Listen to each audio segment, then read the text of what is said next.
कुठल्याही इन्फेक्शनमध्ये प्रेग्नन्सी, लहान मुलं, 65च्या वरचे व्यक्ती आणि अशा व्यक्ती ज्यांना शुगर, बीपी किंवा इतर काही मेडिकल आजार असतील, अशा रुग्णांमध्ये इतर रुग्णांपेक्षा लक्षणं काहीशी वेगळी असू शकतात आणि कॉम्प्लिकेशन्सही जास्त दिसून येतात.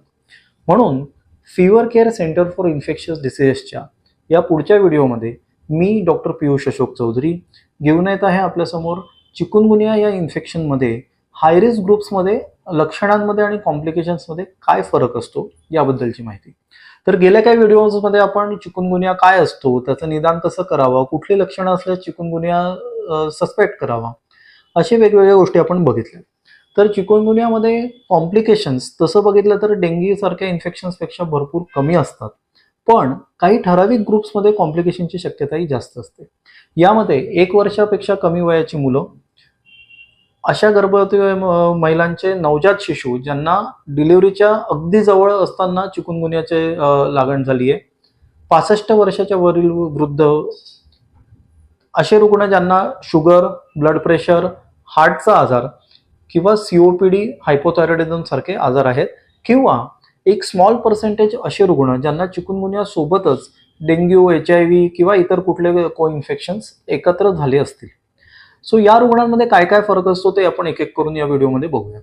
तर प्रेग्नंट बायकांमध्ये झिका व्हायरस सारख्या इतर अशाच प्रकारे आणि त्याच एडिस मॉस्किटोज पासून पसरणाऱ्या इन्फेक्शनची आपण जर तुलना केली तर पहिल्या आणि दुसऱ्या ट्रायमेस्टरमध्ये फारसं काही चिकुनगुनियाच्या लक्षणांमध्ये फरक नसतो.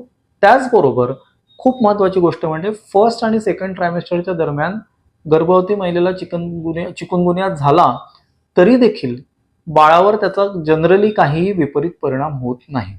सो हा परिणाम केव्हा होतो तर अगदी डिलिव्हरीची तारीख जवळ आलेली असताना जर एखाद्या महिलेला चिकुनगुनिया झाला आणि विशेषतः तिच्या ब्लडमध्ये जेव्हा विषाणूंची संख्या सगळ्यात जास्त असते, म्हणजे टिपिकली लक्षणं सुरू होण्याच्या जस्ट 1 दिवस अगोदर आणि लक्षणं दिसल्यापासून 5व्या दिवसापर्यंत, सो या 6 दिवसाच्या दरम्यान जर ते महिलेची डिलिव्हरी झाली तर तशा वेळी आईपासून बाळाला या विषाणूंचा संसर्ग होण्याची शक्यता ही जवळजवळ 50% पोहोचते.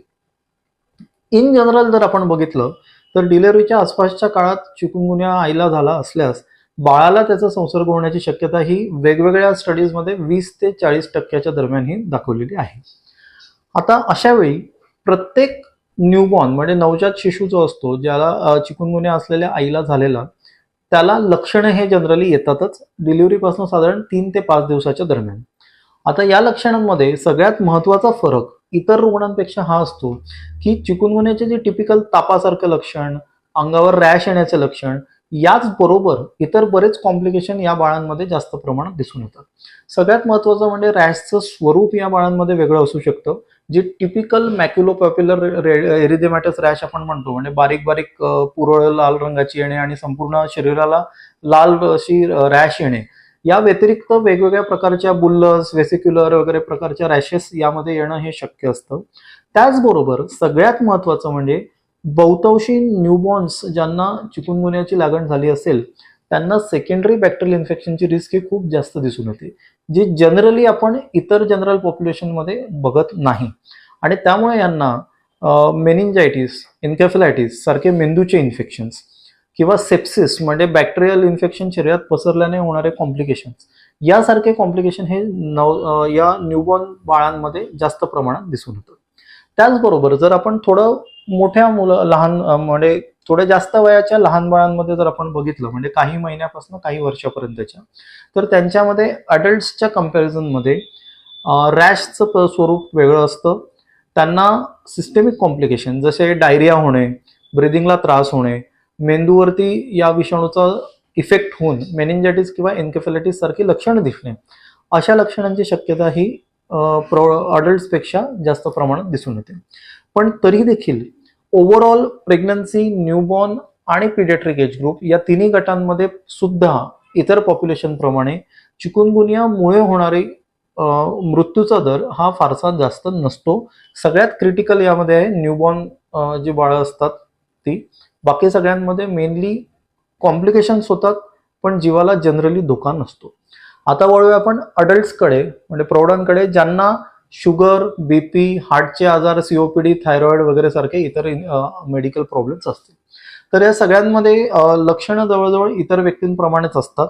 पण चिकुनगुन्याची जी सिस्टेमिक सिम्पटम असतात, म्हणजे लंग्सवर इफेक्ट होऊन ब्रिदिंगचा त्रास होणे किंवा हृदयाच्या पंपिंगवर इफेक्ट होऊन पंपिंग कमी होणे आणि हार्ट फेल्युअरचे लक्षणं दिसणे किंवा किडनीवर, लिव्हरवर क्वचित काही वेळी लक्षणं दिसून येणे, हे प्रमाण या रुग्णांमध्ये नक्कीच जास्त असतं.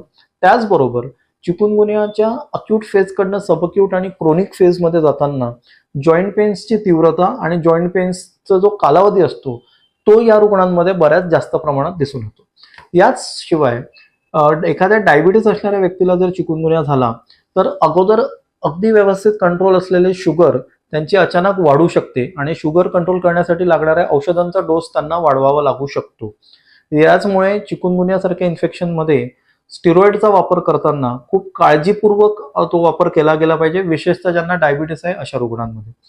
त्याचप्रमाणे ज्यांना हाय ब्लड प्रेशरचा त्रास असतो त्यांचं ब्लड प्रेशर नेहमी असतं त्यापेक्षा बऱ्यापैकी कमी असण्याची शक्यता असते, त्यामुळे त्यांना बीपीची गोळीचा डोस हा ऍडजस्ट करण्याची गरज असते. तसं न केल्यास त्यांना अचानक बीपी लो होऊन त्या रिलेटेडचे कॉम्प्लिकेशन्स आपल्याला दिसू शकतात. याचप्रमाणे डेंग्यू, टीबी, HIV किंवा इतर कुठले इन्फेक्शन चिकुनगुन्या सोबत असतील तर त्या व्यक्तीमध्ये नक्कीच सिस्टमिक कॉम्प्लिकेशन हे जास्त दिसून येतात. तर मित्रांनो, हा होता फरक हाय रिस्क ग्रुप्स, विशेषतः प्रेग्नन्सी, नवजात बालक आणि लहान मुलांमध्ये चिकुनगुन्या कसा वेगळा असतो इतर पॉप्युलेशनपेक्षा. आणि पुढच्या व्हिडिओत आपण बघणार आहोत चिकुनगुन्याचा इलाज कसा करावा अक्यूट, सबअक्यूट आणि क्रोनिक फेजमध्ये. सो हा व्हिडिओ जर तुम्हाला उपयोगी वाटला असेल तर हा शेअर करा, लाईक करा आणि fever care centre for infectious डिसीजेसच्या यूट्यूब चॅनलला सबस्क्राईब करायला विसरू नका. कारण लक्षात आहे ना, स्टे इन्फॉर्म, स्टे हेल्दी.